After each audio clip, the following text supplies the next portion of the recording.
Welcome back to IGN Live at E3 2019. Now today we got our first full look at Watch Dogs Legion, the third installment of Ubisoft's open world hacker franchise. With me now is Matt Purslow and Ubisoft's Clint Hocking to break down how you'll recruit the entire population of London to hack the planet.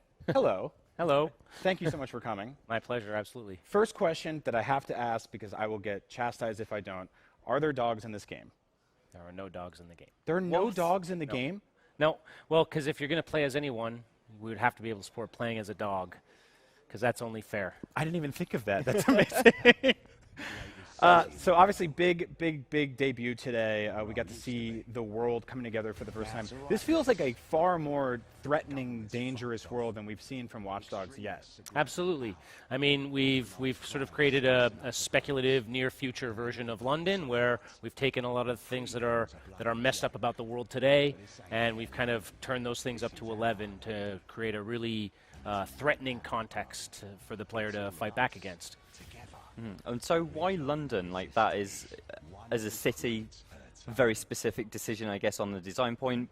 I guess is the CCTV element, like it's the most surveilled city in the world? Yeah, I mean, they say there's something like a camera for every 14 people in London or something. Certainly, when we were first talking about all the different places you could go, that little small fact was a thing that drew our attention. But I think once we started thinking more about different options in different cities, there were a number of factors. We wanted to talk about a more global kind of situation in Watch Dogs Legion, so we immediately started looking for a city outside of the U.S.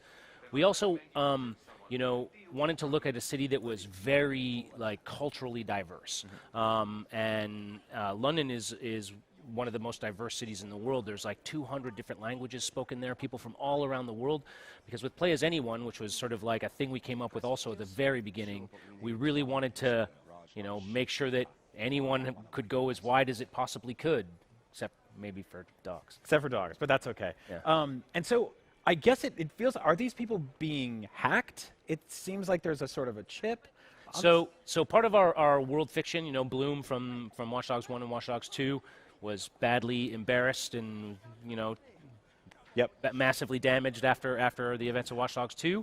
And so in an effort to sort of rebrand themselves, they've decided to go to Europe and launch CTOS Europe starting in London, where they'll be able to take advantage, of course, of all of the surveillance that's there. And one of the steps in that sort of launching of CTOS Europe was to create a device that everyone now has just a magnet that's just stapled under your skin like getting your ear pierced, and a little chip that clips onto your thing, onto that magnet, and then it can write to your directly to your optic nerve, so that everyone has AR in the world. So this isn't a thing that you're not hacking people, right? In that sense. You definitely are in the game, but this device that Bloom has, which everyone is required to wear by law, is sort of part of how they track everyone. But it's also an enormous convenience, so it's a great thing to have. Yeah, you make it sound like you teeter between making me want that a little bit, yeah. and also me being like, that sounds horrible. Yeah, welcome to the future, right? So I guess the important thing there is you're not playing as an AI that's sort of like worming their way into humans. No, like when you play as anybody in this world, you are playing as that character. Absolutely, yeah. So I do have some questions about that then, because are you sort of, is the narrative told through this kind of like pie in the sky or satellite eye looking down on things, or? No, the narrative in our game is told in exactly the same way it is in any other game. You recruit people from the world, they become part of your team, and then they become the stars in all of the cutscenes and all of the story of the game. So if you're playing a 70-year-old granny or a action hero dude, when you go into a cutscene, that cutscene will be, completely dynamically, reassembled. It's complicated, so that the character that you've chosen out of the world is in that scene. And how do you make sure that those characters feel like they are those people? Because 80-year-old granny presumably is not going to respond to these situations in the same way as a gangster would. Of course. So it's enormously complicated. We've spent a long time working on the underlying technology. There's a relational database at the core of the game called Census, and what that means is that everyone in the world has their own animation, like an old lady walks in a certain way, climbs over things in a certain way, uses ladders and opens doors in a certain way. A fit, young guy, or all these different people have different ways of moving. So there's a whole bunch of different animation packages for all the possible people, and we do the same thing for voices. There's a whole bunch of different voices, and then a bunch of technology for modulating those voices. So even if you hear two people with the same voice talking to each other, you can't tell. And then all the script's written differently for all of the possible characters, and then all of that stuff with their bios and their backstories, and where they live and who their relationships are and who their friends and family, and all of that stuff together makes everyone unique. So are we talking millions of potential characters? It's a very, I don't even know how to start doing that. Very large. So at the end of the day, though, this is a video game, and my brain wants to do video gamey things in a video game, and that means unlocking things. Of course. Skill trees and points and stuff Absolutely. like that. So if I learn something as like a sniper, do I teach that to the old lady who's slow at climbing ladders? Like, how does all that work? 'Cause yeah, I mean, there's a fairly classic progression system at the core of the game, although it definitely has some twists because there's a lot of new things we had to figure out. But every character that you recruit from the world, once they come into your team, you give them a class. We have 3 classes in the game: enforcers, who are kind of a combat class; infiltrators, who are more of a stealth class; and then hackers, who have spider bots and more and better hacks.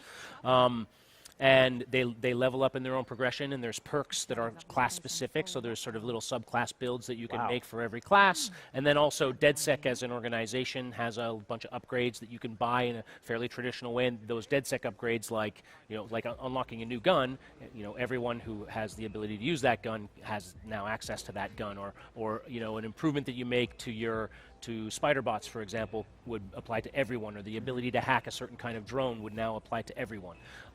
So there's sort of a parallel progression, the progression of your individual characters as well as the progression of DedSec.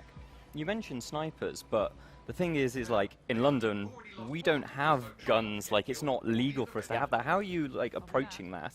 So yeah, one of the big questions when we first started seriously talking about London was, how do we handle the firearms thing?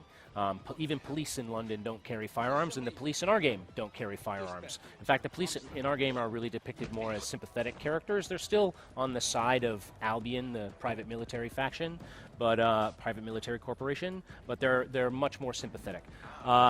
And we had to deal with how are we going to have guns in the game. And another part of our world fiction is organized crime has really taken over the city. They're running guns and drugs and slave trading and other stuff that gets into the whole story of it that I don't want to spoil. But, they've gone deep into 3D printing technology. 3D printers are as common as microwaves in our world, so really just, once you live in a situation that's gone this far south, anybody who needs a gun can just kind of download one from the internet and print one. Again, something that sounds interesting in theory and is terrifying in reality. So this is very different than sort of like a 99% versus 1% game, right? Because there are a lot of different factions, obviously, making it sound like there's crime over here, and then there's police over here who are sort of like, I don't really want to be doing this, but the job's a job. Right.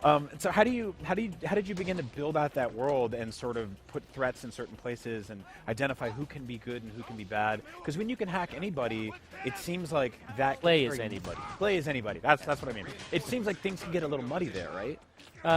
So I mean, there are still, it's very traditional in our story structure. It's, there's 5 main storylines. Each of them is sort of centered around one of the core themes of the game. So one of them sort of about the private military corporation. One of them is about organized crime.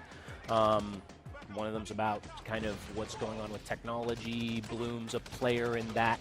So, these are fairly traditional storylines. And then, yeah, the world is really built to reflect those factions or those sort of pillars or themes of the conflict. So there's a bunch of organized crime locations, there's a bunch of Albion locations, there's a bunch of locations that are for a new intelligence service that's part of one of the major storylines, and most of your missions are going into these places, as well as just open world locations that are sort of London places. I think the interesting thing, though, is where you've got all of these as factions, but it's how they relate to each other that I think is the most fascinating thing about this project.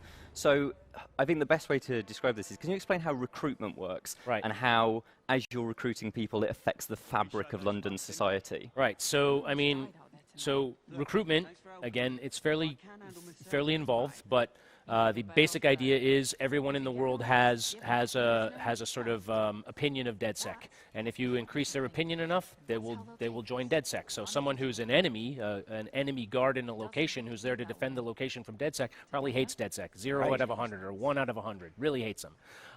But maybe he has I'm using the most extreme example. Maybe he has a sister who's in the hospital, and her medical treatment isn't getting prioritized. You can go to the hospital, you can hack into the servers in the hospital, you can bump her up the list and prioritize her surgery, and that will help her and it will help him, and he'll like you a little bit more. Maybe he's in debt to the crime family because he's been betting on the ponies or something, and then you can you can bust into a crime family location and you can find his debt and you can erase his debt, or you can go find the guy he owes money to and you can shoot that guy and put him in the hospital, and then he likes you a bit more, and eventually he'll give you a mission, which is a lot more authored. It's sort of his origin story. And then you can talk to him, engage with him, do the mission, complete him, and then that will take him eventually to 100% support for DedSec, and then he volunteers, and then you can decide to recruit him if you want. You've been busy. Yes, yeah. a lot of people have been busy, and they've really put a lot of magic into the. That's awesome. Yeah. And so, like, I guess one last question is sort of like, if you are able to interact with everybody in this way, will you pivot towards specific characters for specific story parts? Obviously, on the fly, you can switch between different characters that you see out there. But will there be certain narrative elements that funnel you into one character specifically?